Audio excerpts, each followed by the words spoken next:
అందరికీ నమస్కారం. సూర్య మీడియాకి స్వాగతం. నేను మీ మహేందర్. ప్రస్తుతం మనతో పాటు ప్రొడ్యూసర్ చిట్టిబాబు గారు ఉన్నారు. సార్ నమస్కారం. సార్ ఎలా ఉన్నారు సార్? ఆల్వేస్ సార్ ఎలా అనిపిస్తున్నాయి సార్ ప్రస్తుతం సెంట్రల్ పాలిటిక్స్? అయితే సెంట్రల్ పాలిటిక్స్ అగమ్యం కాస్త ఇబ్బందికరమైన పొజిషన్లో ఉన్నాయమ్మా. కేంద్ర ప్రభుత్వం అధికారులకు వచ్చేసింది, స్వేరింగ్ సెరమనీ అయింది. అందరు మినిస్ట్రీలని, అన్ని కులాలని, అన్ని మతాలని, అన్ని ప్రాంతాలని బేరీజ్ చేసుకుని బాగా చేశారు. బట్ ఈ పండగ ఎన్నాళ్ళు ఎందుకంటే సార్ ఒక్కనే సార్ అయితే ఇప్పుడు ప్రస్తుతం ఫస్ట్ మోడీ గారు అయితే 400 ఆప్కి బార్ మోడీ సర్కార్ అంటే ఆప్కి బార్ 400 పార్ అని నినాదం చాలా బలంగా తీసుకెళ్లారు సార్. అంటే ఎప్పుడు ఎన్నడూ లేని విధంగా తెలంగాణలో కూడా ఒక పల్లెలలో వెళ్ళినా కూడా మోడీ గారి వల్ల నడిచింది సార్. అయితే ముఖ్యంగా ఇప్పుడు అయోధ్య లాంటి సీట్లు ఓడిపోవడానికి గల ముఖ్య కారణాలు అంటే ఏం చెప్తారు సార్? ఏమిటంటే ఈ రిజర్వేషన్ మీద బాగా ప్రజల్లోకి వెళ్ళిపోయిందమ్మా. అందుకని అయోధ్యలో కూడా బాగా ముస్లిమ్స్ ఉన్నారు. వీళ్ళందరూ రిజర్వేషన్ పాయింట్ కాంగ్రెస్ ఏం చేసిందంటే రిజర్వేషన్ ఎత్తేస్తారు బాగా ప్రాపగాండ చేశారు. అది లోతుకి వెళ్ళిపోయింది జనాల్లోకి. రిజర్వేషన్ అనేది ఎవరు అనగారిన వాళ్ళే కదా. అయ్యో మాది పోతే ఒక భయం. ఇది ఏమి కాదు, రిజర్వేషన్ తీసేయటం కాదు, ముస్లిం రిజర్వేషనే. మీ రిజర్వేషన్ గురించి అనలేదు, దొంగ డాక్యుమెంట్, వీళ్ళు హైదరాబాద్లో కాంగ్రెస్ ఆఫీస్ నుంచి వచ్చిన ఎడిట్ చేసింది అని ఎంత చెప్పినా అది వెళ్ళిపోయింది, బాగా వైరల్ అయిపోయింది. సార్ ఒకటి మీరు చెప్పినట్టు అయిపోయిందని అనుకుందాం సార్. ఇప్పుడు సెంట్రల్లో అధికారంలో మోడీ ఉన్నారు సార్, తర్వాత యూపీలో అధికారంలో యోగి ఉన్నారు సార్. అలాంటి చోట కూడా అలాంటి అంటే మీడియా పబ్లిసిటీని కానీ లేకపోతే వాటిని ఎందుకు తట్టుకోలేకపోయారు? ముస్లిం 4% తీసేస్తాం అనేది అనౌన్స్ చేశారు. అది చేయాల్సిన పెద్ద తప్పుది. రేపు అది రాజ్యాంగ విరుద్ధం, అది ఓకే. కానీ ఓటేసే పామరుడికి రాజ్యాంగాలు ఇది కోర్టులో చెల్లుద్దా ఎంత దూరం తెలియదు వాడికి. ముస్లిం 4% తీసేస్తామని కానీ మొత్తం 75% ముస్లిమ్స్ కాంగ్రెస్కి వేశారు, మొత్తం గుద్దేశారు. ఎందుకంటే వాళ్ళకి ముస్లిం మా రిజర్వేషన్ తీసేస్తున్నారు. అరే మీ రిజర్వేషన్ తీసేయటం కాదు, అది మీలో కులాలు లేవు, మతాలు లేవు, వర్ణాలు లేవు, అంతా ముస్లిం అంటే ముస్లిమే. బట్ ఇది అడగారిన వాళ్ళ కోసం అది మీకు వర్తించదు, మీకు వేరే ఉంది అని చెప్పే అవకాశం కానీ చెప్పి వీళ్ళు అలా కాకుండా ఎంతసేపు మేము అదేదో పెద్ద స్లోగన్ లాగా, పెద్ద పాయింట్ లాగా ముస్లిం రిజర్వేషన్ తీసేస్తాం, ఆ 4% తీసేస్తాం, మిగతా కాదు అనే క్లారిటీ లేదు, తీసేస్తాం. ఇది బాగా వైరల్ అయిపోయి అంటే ముస్లిమ్స్ అందరికీ కాంగ్రెస్ వాళ్ళు కూడా బాగా తీసుకెళ్ళిపోయారు. వాళ్ళు వస్తే మీ రిజర్వేషన్ తీసేస్తారు, లేదంటే రిజర్వేషన్ తీసేస్తారంటే మీ బతుకులు పోతాయన్న లెవెల్లో చెప్పేశారు. అందుకని మీకు అయోధ్యలో అవ్వచ్చు, ఇక్కడ అవ్వచ్చు, దేశం మొత్తం మీద మోర్ దాన్ 70% ముస్లిమ్స్ కాంగ్రెస్కి వేశారు. క్రిస్టియన్స్ ఈ రామాలయాన్ని రాజకీయ అంశంగా చేయటం కూడా బీజేపీలో జరిగింది తప్పు. రామాలయం కట్టారు, సంతోషం, ఆ పీరియడ్ అయిపోయింది, జనవరిలో అయిపోయింది. ఇక దాన్ని రాజకీయ అంశంగా తీసుకెళ్తే వాళ్ళు రాలేదు రామాలయానికి, వీళ్ళు రాలేదు రామాలయానికి. రామాలయం అంటే ఇంకోటి సార్, మనం దాన్ని క్రిస్టియన్స్ కూడా దానివల్ల అంటే రామాలయంని ఎక్కువ తీసుకెళ్ళేటప్పటికి, రాజకీయ అంశంగా తీసుకెళ్ళేటప్పటికి ఇతర మతస్థులు దానికి సార్ ఇప్పుడు అంటే ఓకే సార్, బీజేపీ రామాలయాన్ని తీసుకెళ్ళింది ఓకే సార్. అయితే అదే మూమెంట్లో కాంగ్రెస్ కూడా అంటే అయోధ్య రాముడి కోసం దాదాపు 12 మంది లాయర్లను పెట్టడం, దాన్ని తీవ్రంగా ఖండించే పరిస్థితి. ఇప్పుడు కాంగ్రెస్ కూడా ఒక క్యాస్ట్ బేస్డ్గా వెళ్ళిందని అనుకోవచ్చు సార్. కాంగ్రెస్ మొదటి నుంచి హిందూ వ్యతిరేకంగానే మాట్లాడింది. కేసులో కూడా కపిల్ సిబల్ పోయినసారి ఎన్నికలు అయ్యేదాకా దీన్ని వాదన వద్దు అని చెప్పి అడగటము, ఇవాళ మొదటి నుంచి కూడా ఎగెన్స్టే కేసులు వేశారు. అయినా మొత్తానికి ఇన్నేళ్ల పోరాటంలో తీసుకొచ్చారు. ఈ సక్సెస్ని మనం హిందూ మతస్థులు హ్యాపీగా తీసుకున్నారు. కానీ ఇతర మతస్థులు దాన్ని అంటే రామాలయం కట్టేస్తే అయిపోయిందా, మా చర్చిలు కట్టారా లేదా మా కట్టారా, రామాలయం కట్టేస్తే మాకేంటి అనే సిచ్యువేషన్ వెళ్ళిపోయింది. అట్లా ముస్లిమ్స్ క్రిస్టియన్స్ టోటల్గా అగెన్స్ట్ అయ్యారు. ఇంతకుముందు యూపీలో ముస్లిమ్స్ ఎక్కువగా ఉన్న చోట్ల కూడా గెలిచారు. ఇప్పుడు ఆ మెజారిటీ చోట్ల పోయింది. అందుకని 39-37 దగ్గర ఆగిపోయారు. లేకపోతే పోయినసారి 68 వచ్చింది.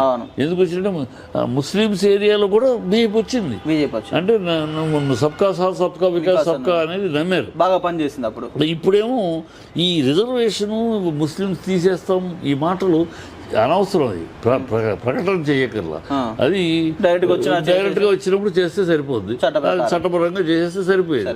దాన్ని అనౌన్స్ చేయడంలో ఈ విషయం తెలిసిన వాడికి, ఇప్పుడు నీలాంటి నాలుగు విషయం తెలిసిన వాడికి ఇది వాస్తవం కరెక్టే కదా, ఎలా ఒకవేళ ఇచ్చిన కోర్టు ఒప్పుకోదు, మన తమిళనాడులో కొట్టేయలేదా, రాజశేఖర రెడ్డి పీరియడ్లో తెలంగాణలో కొట్టేయలేదా, కొట్టేస్తారు అని మామూలుగా నమ్ముతాం. కానీ కింద వాడికి పామరుడికి ఉంది, వాడికి తీసేస్తాడు, తీసేస్తాడు అంతే, తీసేస్తాడు. అమ్మో అన్న ఒక భయం కాంగ్రెస్ కూడా బాగా తీసుకెళ్ళింది, అది బలంగా వెళ్ళిపోయింది. ముస్లిమ్స్ వెళ్ళింది, మామూలు రిజర్వేషన్ కూడా తీసేస్తారని ఒక దొంగ వీడియో అది. ఇక్కడ కాంగ్రెస్ హయాంలో రేవంత్ రెడ్డి ఆఫీస్ నుంచి ఎడిట్ అమిత్ షా మాట్లాడింది వేరు. సీఎం స్థాయి ఉండి ఇలాంటి చిన్న అతను సీఎం స్థాయి లక్కీగా వచ్చిందంటే అతని స్థాయి. అందుకని ఒక అల్పుడికి అధికారం వస్తే ఎలా ఉంటుందో నిరూపించాడు రేవంత్ రెడ్డి. తన చేష్టలు కానీ, తన భాష కానీ, తన చర్యలు కానీ అయిపోయింది. ఆగస్టులో అతని పదవి అయిపోద్ది. కోమటిరెడ్డి 20 ఏళ్ళు నాదే అంటున్నారు సార్, కాంగ్రెస్ది అంటున్నాడు. నాది ఎందుకు అలా చెప్పాడు కదా, నాతోటి సమాన అర్హత ఉన్నవాడు కోమటిరెడ్డి వెంకటరెడ్డి సీఎం అవటానికి ఆయన మాట ఇచ్చేసాడు. అదే పైన వచ్చేసింది, రెండో కృష్ణుడు రెడీ, నువ్వు ఉన్నది. ఎందుకంటే ఇక్కడ డబ్బులు పంపించాలి, కాంగ్రెస్కి ఢిల్లీకి సూట్ కేసులు వెళ్ళాలి, ప్రతి నెల సూట్ కేసులు వెళ్ళాలి. అది కర్ణాటక నుంచి వెళ్ళాలి, ఎక్కడ అధికారం వాళ్ళ పాలసీ. అది ఆనాటి నుంచి ఇందిరాగాంధీ పీరియడ్ నుంచి పాలసీ, ఎక్కడ అధికారం ఉన్నా అక్కడ నుంచి సూట్ కేసులు నెలలో ఉండాలి. రాజశేఖర రెడ్డి గారి పీరియడ్లో దిగ్విజయ్ సింగ్ వచ్చేవాడు, గుర్తుందో లేదో, స్పెషల్ ఫ్లైట్ వేసుకుని వచ్చేవాడు, స్పెషల్ ఫ్లైట్లో సూట్ కేసులు అయ్యాయి. ఈ వాళ్ళ విధానం, వాళ్ళ పాలసీ అది. ఈ పాలసీలో ఇప్పుడు రేవంత్ రెడ్డి అంత సీన్ లేదు. వసూలు చేసే పెద్ద పెద్ద కోట్లు వసూలు చేసే చేశాడు. అంటే చిన్న అమౌంట్. ఇప్పుడు ఈ కోట్లు తీయాలంటే పెద్ద పెద్ద వ్యాపారవేత్తల దగ్గరికి వాళ్ళని వెళ్ళి తీయాలంటే ఇతనికి అంత సీన్ లేదు, అంత లేదు. ఇప్పుడు కూడా ఆ రోజు కూడా నోటిఫికేషన్ తన డబ్బు కాదు చంద్రబాబు. ఇక్కడ కోమటిరెడ్డి వెంకటరెడ్డి ఆ ఇండస్ట్రీస్టు ఆ పై లెవెల్లో వ్యాపారాలు, సో కోట్ల లెవెల్లో వసూలు చేసి పంపించగలడు. ప్రస్తుతం ఎలక్షన్ ఏదాకా ఎంపీ ఎలక్షన్ ఆపారు, ఇప్పుడు అయిపోయింది కదా, నెక్స్ట్ మొదలవుద్ది. ఆగస్టులో రెండో కృష్ణుడు, అందుకనే 15 ఆగస్టు అంటున్నాడు రేవంత్ రెడ్డి. ఎందుకంటే అప్పటికి తను ఉండడు ఎలాగూ 15 ఆగస్టుకి అన్ని చేస్తాడు. తను ఉండడు, నేను ఉంటే చేసేవాడు, నేనేం చేయను, ఇప్పుడు ఆయన చేస్తాడు. ఇప్పుడు ఈయన వచ్చాం స్టడీ చేస్తున్నాం ఆయన చెప్పేశాడు, కానీ దాని మీద అవగాహన కమిటీ చేసాం, ఇది చేసాం, వీళ్ళు మళ్ళీ కాలేకపోతారు. ఇది స్కీమ్ అంతే తప్పితే రేవంత్ రెడ్డి లాంటి వాళ్ళు ఇప్పటికీ భాష లేదు, మారలేదు. ఇప్పటికీ ఒక అనుకుంటున్నారు కేసీఆర్ గారు ఉన్నప్పుడు తెలంగాణ సీఎం అంటే నేషనల్ లెవెల్లో ఒక ప్రొజెక్షన్ ఉన్నది. ఈయనంటే సీఎం చెప్పడానికే ఇతన మాట సరే ఇతనే అనుకున్నా, మాట్లాడుతూ ఉంటే అమ్మని ఇదే సీఎం రా అనుకుంటున్నారు. సో 5-6 నెలల్లోనే మొత్తం పడిపోయింది. ఇప్పుడు తెలంగాణ పాలిటిక్స్ కి సెంట్రల్ పాలిటిక్స్ కి లింక్ ఉంది అంటారు. ఖచ్చితంగా లింక్ ఉంది. లింక్ లేకపోతే ఎట్లా ఉంది? ఇప్పుడు ఇవాళ బీజేపీ గెలిచిందంటే కేవలం ఎక్కడ ఎందుకు గెలిచింది? బీఆర్ఎస్ ఓట్లు అటు వెళ్ళి కొంత కొంత కాంగ్రెస్కి వెళ్ళి, అందుకనే వాళ్ళు 3 నుంచి 8కి వచ్చారు, వీళ్ళు 4 నుంచి 8కి వచ్చారు. బీఆర్ఎస్ ఓట్లు ఎందుకు వెళ్ళినాయి? ఓటర్స్ బీఆర్ఎస్ కావాలనుకోవడం ఒక లెక్కలో. ఇది ఢిల్లీ ఎన్నికలు, ఇది పిఎం కోసం చేసే ఎన్నికలు. సో పిఎం మోడీనా రాహుల్ గాంధీనా ఈ పాయింట్ వేయాలి.